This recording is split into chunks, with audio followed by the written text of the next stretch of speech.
से पहले अध्ययन करने जाते हैं उनमें मैं भी हूं। मैं बहुत स्टडी किया, इस समस्या का हल किया, और जिस दिन मुझे हल मिल गया उस दिन से मैं निकल गया दीवाना होकर के। हिंदुस्तान 121 करोड़ का आबादी, नदियां कितनी हैं? 20 नदियों में से 5 नदियां दी हैं, 5 नदियां। राजस्थान तो 26 साल की उम्र में 1982 में हिमाचल में सबसे छोटी उम्र का एमएलए बन गया हिमाचल के अंदर।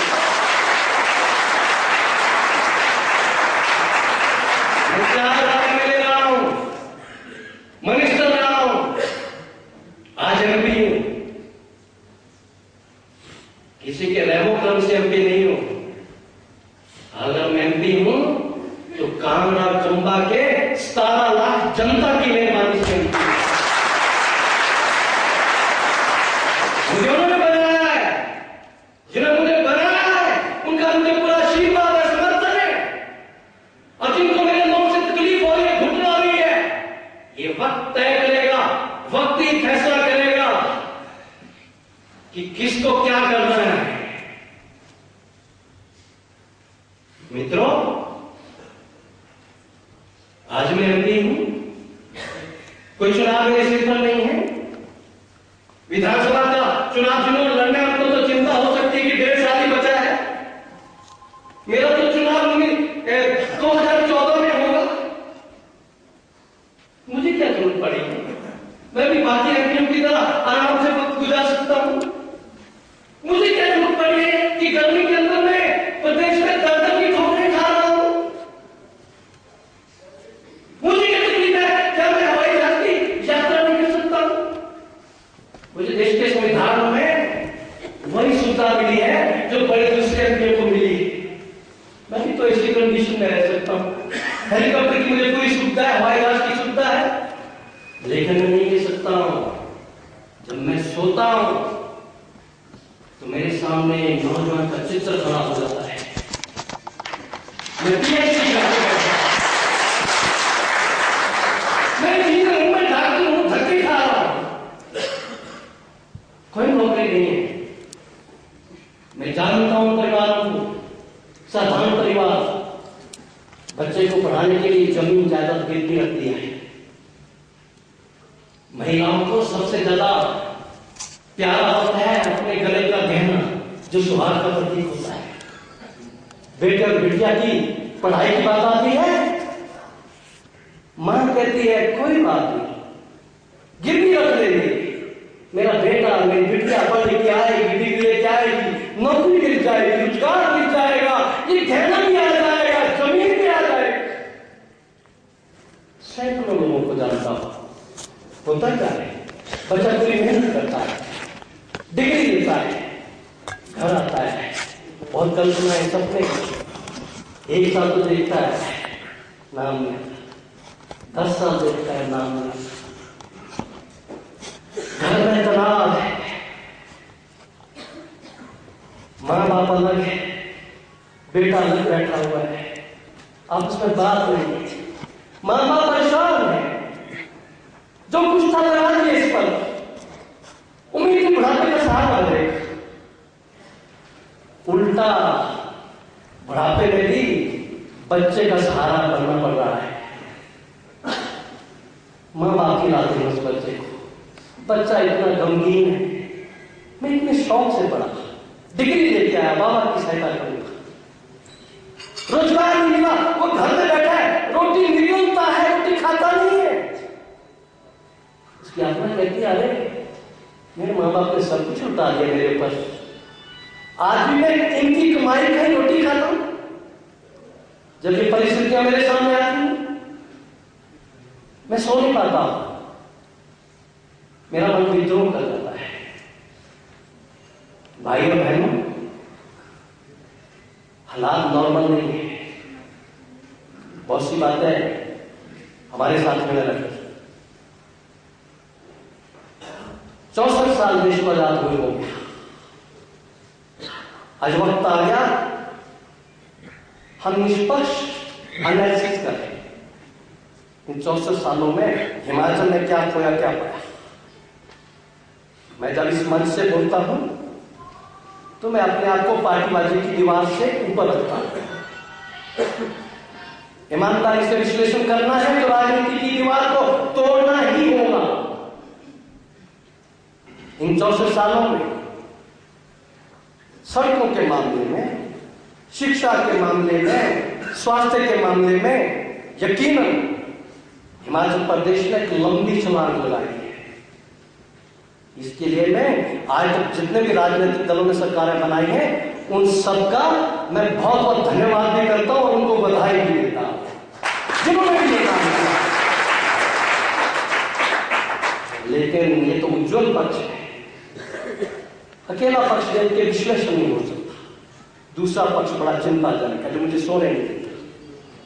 वो पक्ष क्या है? आज हिंदुस्तान की आबादी 120 से 121 करोड़ होगी और हिमाचल की आबादी 68 लाख है। 0.57% देश की आबादी हिमाचल। 121 करोड़ के हिंदुस्तान में 9 लाख पढ़े लिखे बेरोजगार हैं। हिंदुस्तान की औसत से अगर बेरोजगारी को यहां होना होता तो यहां की बेरोजगारी ज्यादा से ज्यादा 5 लाख होती। बहुत चिंता की बात है। इस छोटे से हिमाचल में 9 लाख से ज्यादा पढ़े लिखे नौजवान बेरोजगार हैं। 9 लाख कह रहा हूं, क्या होगा इनका भविष्य? कौन सोचेगा? समस्याओं का हल समस्याओं को लटकाने से नहीं होगा। ये समस्या हुई क्यों? मैं विद्यार्थी जीवन से लड़ता है बेरोजगारी के लिए, गहराई से जानता हूं क्या होता है। जो व्यवस्था परिवर्तन की बात की गई है, मैं उसी के लिए लड़ने आ रहा।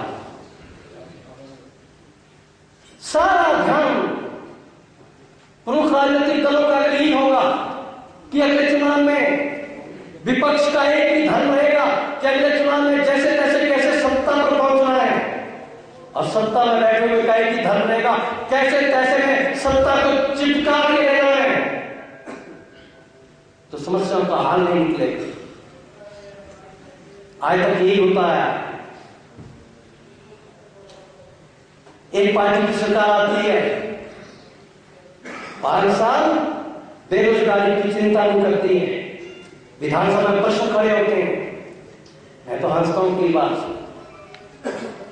जवाब नहीं बदले जाते, मंत्री बदलते, ब्यूरोक्रेट वही है, हेड ऑफ द डिपार्टमेंट वही है, जवाब टाइम है, सवाल आते हैं, वही सवाल आते हैं, सवाल करने वाले चेहरे बदलते हैं, सवाल जवाब देने वाले चेहरे बदलते हैं, और सवाल बनाने वाले और जो सवालों के जवाब है वो वही रहते हैं, बने बनाए जवाब है। उससे भी ज्यादा दुर्भाग्यपूर्ण स्थिति क्या है? देश की सरकार है, किसी भी राजनीतिक दल की, मैं तो दिल्ली में देखता हूं लोकसभा में एक रिवाज हो गया है, देश का चिंतन कम करना है, कोई समस्या खड़ी होगी तो उसको गंभीरता से हल करने का प्रयास नहीं करना है। एक ही काम हो गया जो सरकार में आ गया, 5 साल पिछले वालों को ही आलोचना करते रहेंगे, पिछले वालों को स्कैंडल उठाता रहेगा, उनकी फाइलें निकाल के उनको उठाता रहेगा, और जो विपक्ष में आ गया वही समाधान की ओर नहीं जाएगा। कब तक देश सहन करेगा? कब तक प्रदेश सहन करेगा? 2 समस्याएं हिमाचल में बहुत चिंताजनक है। बेरोजगारी का आंकड़ा 9 लाख पार कर दिया, और हिमाचल का इस साल का बजट है 3,300 करोड़ रुपए। हम बड़ी खुशी मना रहे हैं 3,300 करोड़ रुपए का बजट, लेकिन चिंताजनक पहलू क्या है? 3,300 करोड़ के बजट वाले प्रदेश में आज कर्जा हो गया 28,000 करोड़ रुपया। 28,000 करोड़। ये भी लेटेस्ट आंकड़ा नहीं है। पिछले दिनों मैंने पता किया तो उन्होंने कहा अब अपने भाषणों में तब्दीली करो। यह आंकड़ा 29,000 करोड़ पार कर गया।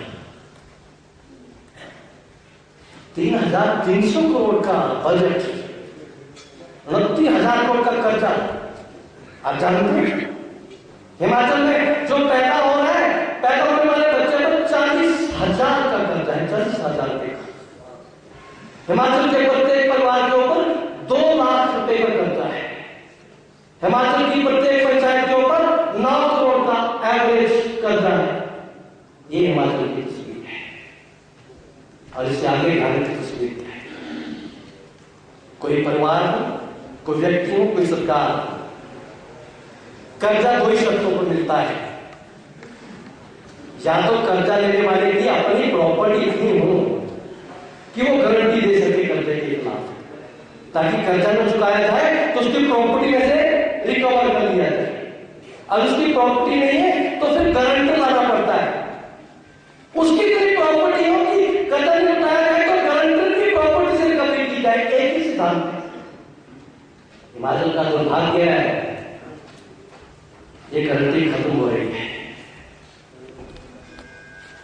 मैं सारी सरकारों को कहता हूं अपनी जनता से झूठ मत करो। परिवार का मुखिया अगर परिवार से अपने हालात को छुपा के रखेगा तो आज ना कल तो परिवार को बताना ही होगा। हिमाचल की स्थिति ये आ गई है कि 2 साल के बाद हिमाचल प्रदेश को कोई कर्जा नहीं देगा। किसी को अगर शंका है, कोई बड़े से बड़ा विशेषज्ञ, बड़े से बड़ा ऑफिसर मेरे साथ बहस कर रहे, मैंने बड़े गहराई से स्टडी किया, तब मैं चिंतन करके आया 2 साल के बाद हिमाचल को कर्जा नहीं है। पिछले कुछ दिन पहले हिमाचल के मुख्यमंत्री का एक बयान आया और उस बयान में मेरी बातों की पुष्टि की। हिमाचल के मुख्यमंत्री ने कहा भारत सरकार ने जो विशेष ग्रांट देनी थी 1500 करोड़ की, उसमें 500 करोड़ रुपए का कर्ज लगा दिया और दूसरी तरफ कर्जा लेने पर बैन लगा दिया। तो हिमाचल के मुख्यमंत्री ने कहा या तो ये 500 करोड़ रुपया भारत सरकार दे या हमें कर्जा लेने की इजाजत दे। आप समझते हैं बातों का क्या मतलब है? अगर भारत सरकार ना दे 500 करोड़ रुपया और कर्जा लेने की इजाजत न दे तो क्या होगा? मैं कहता हूं 6 महीने के बाद विकास तो छोड़ दीजिए, हिमाचल के मुलाजमों को और पेंशनधारियों को उनका वेतन और पेंशन देना मुश्किल हो जाएगा हिमाचल प्रदेश में। जब राजस्व शासन सच को होता है तो राजस्व शासन से सवाल नहीं चाहिए कि राजस्व शासन को खत्म करने के लिए षड्यंत्र करने चाहिए। यह स्थिति है हिमाचल प्रदेश की। मित्रों, पिछले 2 साल से मैं सबके आशीर्वाद से लोकसभा में, मैं हिमाचल में तो बहुत लंबे समय से राजनीति में हूं। निहाल जी जानते हैं, दुबल जी जानते हैं।